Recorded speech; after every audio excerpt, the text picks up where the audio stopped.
जय जय सियाराम, सियावर रामचंद्र की जय, जय बजरंगबली। आज शुभ दिन मंगलवार और श्री हनुमान भक्ति दर्शन चैनल पर आपका हार्दिक अभिनंदन, स्वागत। जैसा कि साप्ताहिक सत्संग की बेला हमारी निरंतर प्रगति पर रहती है और हम श्री हनुमंत अर्थात हनुमान जी महाराज के दिव्य भव्य अलौकिक चरित्र का, उनके दर्शन का वर्णन आपको बताते रहते हैं, सुनाते रहते हैं। वेदांत सम्मत व्याख्या हम आपको श्री रामचरितमानस की बताते रहते हैं। पिछली कड़ी में हमने श्री हनुमान जी के जिस दिव्य भव्य अलौकिक रूप को वर्णित किया था, उसी कड़ी में अब हम पुनः एक बार जो नई पीढ़ी ने हमारे से प्रश्न पूछे हैं, हम आरंभ से आपको श्री हनुमान चालीसा के दिव्य भव्य अलौकिक वेदांतिक व्याख्या का वर्णन आरंभ करेंगे। आप मुझसे लाला चिदांश अग्रवाल हियर लाइव नाउ और श्री राहुल सिंह के जो श्री हनुमत भक्ति दर्शन चैनल है उस पर पुनः वेदांत सम्मत व्याख्या आप श्री हनुमान चालीसा की साप्ताहिक विश्लेषण में हमारे द्वारा सुनेंगे। आइए आरंभ करेंगे। श्री गुरु चरण सरोज रज निजमन मुकुर सुधार, बरनऊ रघुवर विमल जश, जो दायक फल चार, बुद्धिहीन तनु जानिके सुमिरो पवन कुमार, बल बुद्धि विद्या देहु मोहि, हरऊ क्लेश विकार। ये संत शिरोमणि संत तुलसीदास जी ने श्री हनुमान चालीसा का आरंभ करते हुए जब यह दोहा लिखा, तो बचपन में तो हमारी भी साहब जितनी हमारी बुद्धि का जो एक लेवल था वहीं तक हमारी समझ में आया।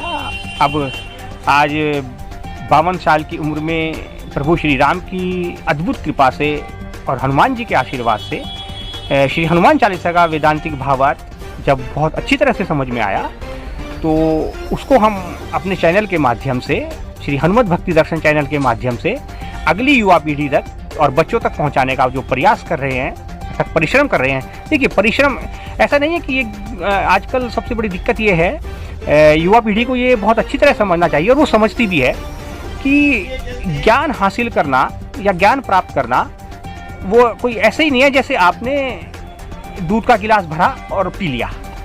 ज्ञान प्राप्त ऐसे नहीं होता, उसका एक सिस्टम है। उसके लिए आपको दृढ़ निश्चय से जो हमारे आदि पुराने जो ग्रंथ हैं, जो वेदांत हैं, जो व्याख्याएं हैं, संतों ऋषियों मुनियों की जो वाणी है, उनको आत्मसात करना पड़ता है, तब आप उस लेवल पर धीरे धीरे बढ़ते हैं। समस्या ये हुई कि पिछले 75 सालों में साहब ज्ञान अर्जित करने वालों को जो है ज्ञानी शब्द को ही जो है कहने को तो 100 करोड़ हिंदू हैं, लेकिन उन्होंने ज्ञानी शब्द को गाली बना दिया। सबसे बड़ी दिक्कत यहाँ पर हुई।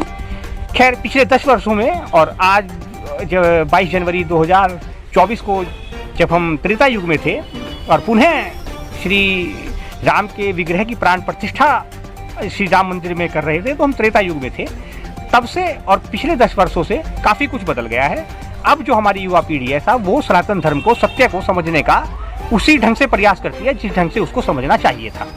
तो आइए वहीं से चलते हैं। श्री गुरु अर्थात यहाँ श्री का तात्पर्य गुरु, जैसा कि आप एक बच्चे समझते हैं ना, जैसे आप स्कूल में पढ़ते हैं कि गुरुजी हैं सामने हमारे, तो उनके लिए श्री शब्द का प्रयोग किया गया है। नहीं, श्री गुरु चरण सरोज रज।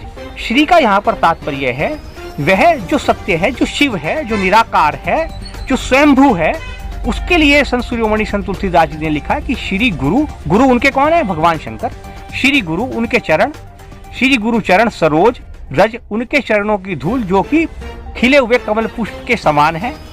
अर्थात भगवान शंकर के चरणों की रज जो खिले हुए पुष्प कमल के समान है, उससे श्री गुरु चरण सरोज रज निज मन मुकुर सुधार। अपने मन को, निज मन मुकुर, अपने मन को उस रज कण के धूल से स्पर्श करते हुए मुकुर सुधार, स्पर्श करता हूँ और सफाई करता हूँ। बिल्कुल जैसे आप सुबह साबुन मलकर अपने शरीर की सफाई करते हैं, ठीक उसी प्रकार से संत शिरोमणि संत तुलसीदास जी जो लिखते हैं दोहे में कि मैं भगवान शंकर के चरणों की धूल से उनको अपना गुरु मानकर उस रज को अपने मन रूपी, जो जहाँ से भी मैं जो कुछ लिखूंगा तो और कहूँगा, श्री राम के चरित्र का दिव्य वर्णन करूँगा, उसको पहले गंगा जल से भी ज़्यादा पवित्र भगवान शंकर की चरण रज से पवित्र करता हूँ और तत्पश्चात श्री गुरु चरण सरोज रज निजमन मुकुर सुधार वर्णौ रघुवर विमल यश। अब देखिए, वर्णन श्री हनुमान चालीसा का करेंगे, लेकिन उन्होंने लिखा वर्णौ रघुवर विमल यश। मैं श्री रघुवीर के निर्मल यश का, पावन चरित्र का वर्णन कर रहा हूँ। वर्णौ रघुवर विमल यश, जोदायक फल चार, दो धर्म अर्थ काम मोक्ष, चारों फलों को प्रदान करने वाले हैं। संत शिरोमणि संत तुलसीदास जी बहुत अच्छी तरह जानते हैं, भाई मेरे से तो कहीं गुना विद्वान हैं रहे होंगे, संत शिरोमणि हैं, है ना, अपने दिव्य भव्य चक्षु दर्शनों से जिन्होंने साहब पूरी श्री रामचरितमानस की दिव्य भव्य अलौकिक ऐसी रचना की है जो कालजयी है। ठीक है, रामचरितमानस कालजयी रचना है। एक दो दोहे जिस पर बहुत ज़्यादा विवाद खड़ा हुआ है, वो भी आपको समझना चाहिए युवा पीढ़ी को। इस बीच में देखिए, वहाँ पर एक दोहा लिखा हुआ है, मैंने काफ़ी रिसर्च करी, और आपने श्री रामभद्राचार्य, स्वामी रामभद्राचार्य जी महाराज को नहीं सुना, पहले मैंने भी सुना था, मैं भी थोड़ा सा देखिए भ्रमित कोई भी हो सकता है ना। तो जब मैंने उनको एक बार पुनः सुना और पुनः साहब अध्ययन किया श्री रामभद्राचार्य जी के विषय में, जब देखा तो मुझे लगा नहीं साहब मैं गलत था, वो सही थे। तो जो आजकल एक जिस दोहे को लेकर के सबसे ज़्यादा एक तरह से ऊटपटांग बातें हो रही हैं, सीधा सीधा कहा जाए हिंदी में, ढोल गवार शूद्र पशु नारी, नहीं, जो प्रारंभ में तुलसीदास जी ने रामायण लिखा था, श्री रामभद्राचार्य जी ने जब उसकी मूल प्रतिलिपि को निकाल करके लिखा तो वहां पर लिखा हुआ है ढोल गंवार शूद्र पशु रारी।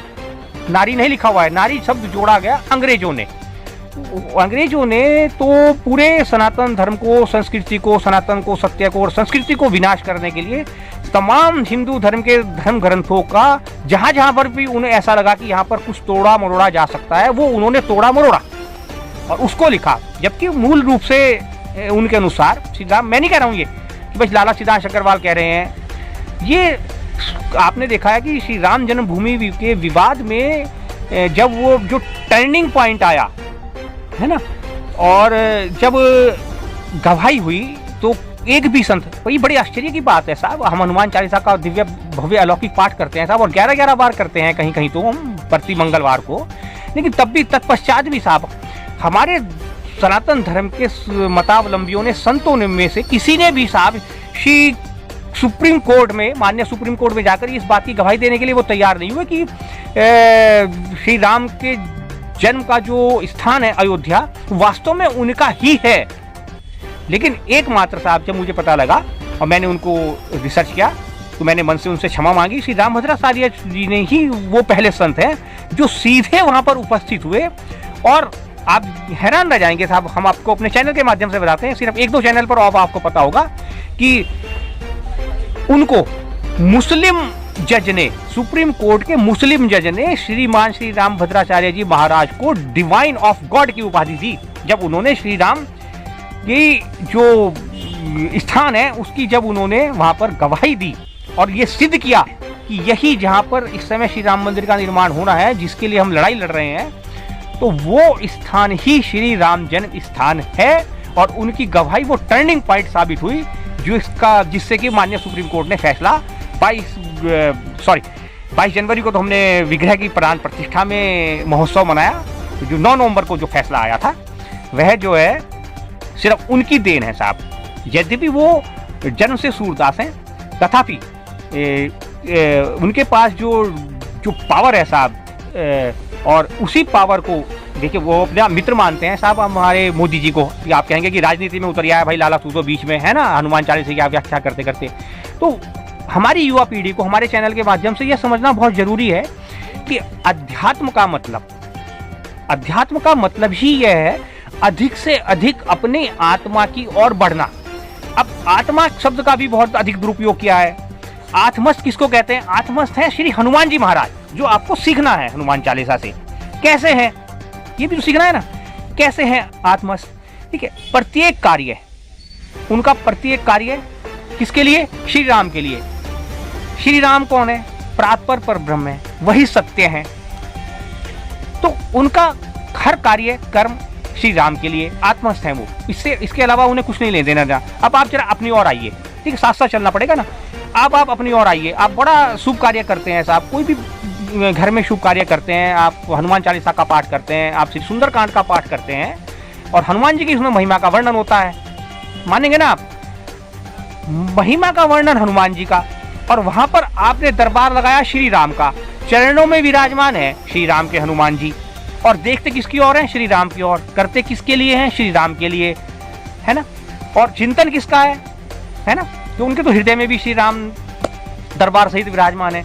तो उन्हें इसके अतिरिक्त जब कुछ और अन्य भाता ही नहीं, तब आप खुद सोचिए कि आप वहां पर क्या क्या करते हैं, आपको उसका फल प्राप्त होगा कैसे। सही, आपने हनुमान चालीसा का पाठ किया, है ना। मैं एक आपको उदाहरण से समझाता हूँ। आपने श्री सुंदरकांड का पाठ किया, 2.25 घंटे में सुंदरकांड का पाठ लयबद्ध तरीके से संपन्न होता है। वैसे आप 50 मिनट में भी बहुत तेजी से सुंदरकांड का पाठ कर सकते हैं।